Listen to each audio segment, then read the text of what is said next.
ย่ำเดินบนเส้นทางสายเปลี่ยวไปตามคันลองของหนุ่มน้อยพันเนจร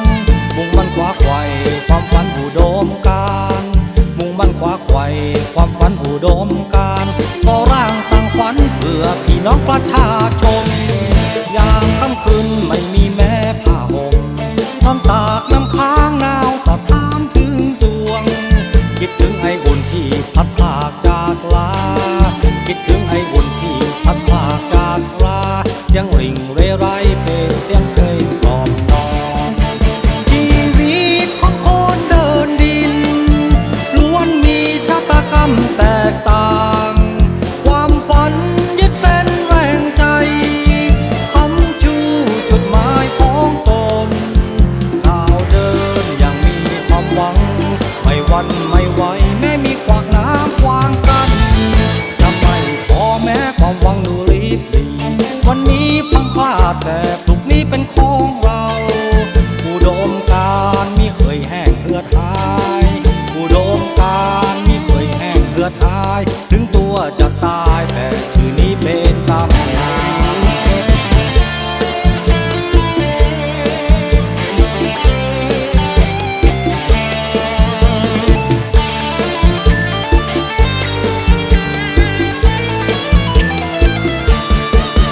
ย่ำเดินบนเส้นทางสายเปลี่ยวไปตามคันลองของหนุ่มน้อยพันเนจ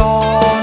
มุ่งมั่นขวาไขว่ความฝันอุดมการณ์มุ่งมั่นขวาไขว่ความฝันอุดมการณ์ก่อร่างสร้างฝันเพื่อพี่น้องประชาชนยามค่ำคืนไม่มีแม้ผ้าห่มนอนตากน้ำค้างหนาวสะท้านถึงสวงคิดถึงไอ้อุ่นที่พัดพลากจากลา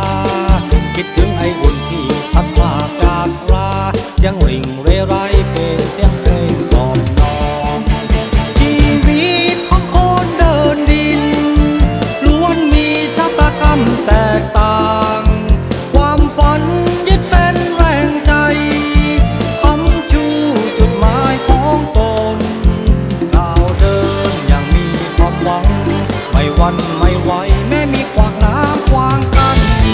จะไม่พอแม้ความหวังดูลิบลีวันนี้พังพลาดแต่พรุ่งนี้เป็นของเรา